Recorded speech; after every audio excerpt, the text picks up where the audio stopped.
Hello friends, today I will show you how I made this auto sorting system for using a ESP8266 RFID and servos. So the basic way this works is whenever I tap one of the RFID modules, it will detect it using the RFID reader, and it will send it to this microcontroller. This I used the ESP8266 because my Arduino Uno was not for some reason working with the RFID and the servos combined, but I will leave the files for both this and the Arduino Uno if you'd like. So the schematics as well will be down in the description for all of this. So now the way it works is I have these two programmed to put the point at a different position. So the thing is, I don't have a stepper motor here, so it does it on the basis of time. So the microcontroller will send a signal to my L293D placed over here.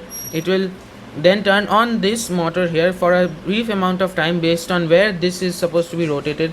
So based on that timing, it will then place the item back down. So let me show you it working first, and then I'll show you the coding and the technical details. So as you can see, when I tap this card, the arm will come down to this point. Now when I do it, it will go back up and it will place the object over this side. Now unfortunately, for some reason my L293D is not working properly, and it is not coming this side, so it's only pushing voltage one side and not the other.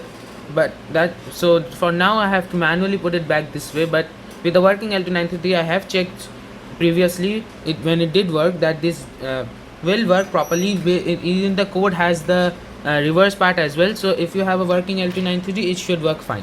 Now let me show you the second one. So previously I tapped this card, this time I'll tap this one. So as you can see, it comes down a lot less this time. That in fact part of the programming. And as you can see here, this time it goes for a lot longer, so it's set to program to go back 200 milliseconds extra for in my case. Now so as you can see, now we can put it back here, and this is the basic way this works. So as I said, the schematics and stuff will be placed down in the description. So for now, let me go ahead and show you the coding. Okay, so as you can see here, I have the code opened up. Now as you see, this is the code which I will put this in the description along with the one for the Arduino Uno. So this one here, this one in particular is for the ESP8266, which is the one I showed you in the my current system. So first of all, we start by obviously including the libraries needed for the RFID modules, the servos. Yeah, that's basically it. This is, both of these are for the RFID and this one down here is for the servo. The files for the RFID will be down in the description because that is a custom file that is not by default in the Arduino IDE. The servo one is there, so that's fine. Now then we define the pins for the SS and the reset pins, RST pins for the RFID module. That is so that the microcontroller knows where exactly it is connected and where to get the data. Now down here we are just defining the servos as servo 1 and servo 2, which were the two servos on the two arms of my sorter. Now down here, as you can see here, we have, this is the system for determining which card is placed and which. So here we have a string card ID which is empty, and we have two more strings, which is tag 1 UID and tag 2 UID. So these are the UIDs of your individual cards, so that you can make 3, 4, 5 and so on, and based on that just copy this, place change this one and place the new UID. Now I'll show you how to find the UID of your card as well. So now down here we have the we are defining all the four other pins, the two pins for this, and starting a new instance for the MFRC522, which is the RFID module. Then we are just beginning the serial and the SPI, and then we are initializing the module, and then we are setting 5 and 4 outputs as well as 16 and 9 as outputs. These two are for my servo, and these two are for the L293D, because the L293, the way it works is when one of the inputs is set to high and the other low, it will provide voltage one way, and if it is a reverse, so the first input is low and the second is high, then it will put it the other way. So both of these have to be output. Now then here we are just attaching the servos to the pins 5 and 4. down here in void loop. So here we are checking if there is a new card. So here we see if a new card is present, then verify it has been read, and then it will send check the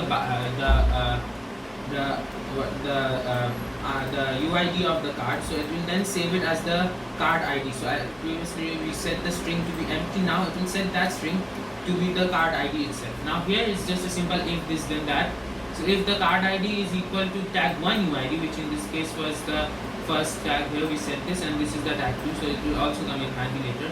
So here if it is yes tag 1 UID, then it will do it will change the position for the server, and it will then wait for 4 seconds. So that was the delay it was there for placing the item. So the little bit of delay was there when it was the arm was positioned downwards for placing the item on the arm for movement. Then it will take it back up, and then after 1 second it will start the movement. So here is as you can see, it is starting the movement and it is providing one as low and one as high on the L29CD pins.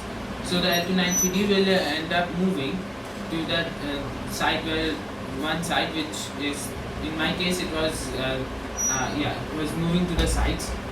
Now this part here is just a simple little delay, because this is in fact the delay which determines how long and where the motor will stop. So for example, I have set it 400 milliseconds. This is a simple trial and error, because it depends on the speed of your motors and the gearing and stuff like that. So to determine exactly how, and the load as well, to determine how much time it will take for the motor to stop. So since this is in milliseconds, this gives us quite precise control. So I have gone with 400 and I believe it's 600. Yes. 400 and 600. Now obviously once it has gone 400 milliseconds, we are going to stop it, so both of them are set to low. Then we will give a 1 second delay, and then it will place the servo motors down. So the arm went down. Then it has a 3 seconds delay for the object to be taken off the arm, and then it will go right back up. Now this is the part which unfortunately for me does not work. The returning to be, so after a second it's supposed to set the other side high, as I said, 16 to be low and 9 to be high. And then same amount of time, since the amount of time taken to go this side and the back would be pretty much same roughly. So then it will stop it, and then it has a delay of 500 milliseconds before it can detect another card, because just for the momentum to be stopped basically. This is for the same thing but for the card 2 UID, so this moves it a little bit less, so 600 milliseconds. And also as you saw, it moves the arm itself down a little bit less. So this one, it puts it to 90 and 180, whereas this one puts it to 180 and 180, so that moves the arm down a little bit less. Then again it will put it to 180 and 0, and this one too does the same thing. That's the highest position the arm is at. Then it will do the same thing just for a little bit longer, for 600 milliseconds this time. So 200 milliseconds extra motor will run to move it to the second position. Then it will have a delay again, and same basically it will put it down again, so same position as this, and then it will have a 3 seconds delay for uploading, as I said, and then again it will put it to highest position. Then same, it's supposed to go back, but as I said, it doesn't work. Now here there is the last delay, so this is a 1 second delay, just to clear off all the remaining actions on the microcontroller, and in order to not interfere with anything else. Then it will be ready to take another card in. Now how do you find the card UIDs? Well, it's very simple. Just upload this exact code on your microcontroller. Once you have done that, just go ahead and click on tools and go to serial monitor. Right. So unfortunately for the board is not connected to my computer, but if it were to be, you would see that in the serial monitor, when you tap the card, the UID of the card will be placed on the serial monitor. So that's exactly how I got this. Now it's basically the same for the Arduino Uno. Instead of the ESP, if you'd like to use that, but just instead of every single place here RFID where this is written, just place MFRC522 in small letters. That's the only difference, is because of the library being slightly different. The Arduino ID itself will actually switch the library from the one for the Arduino Uno to the one for ESP. But with that, just one little change is that RFID here has to be MFRC522. That's the only difference. Rest all will remain perfectly identical and same. Now you'll just have to do a little bit of experimenting to see exactly the time delay which it needs, and the servo positions on both down and up. So yeah, that's basically it for this video. I hope you liked it. If you did, please just share this and leave a like, and also subscribe to the channel if possible. So yeah, I'll see you in my next project. Bye.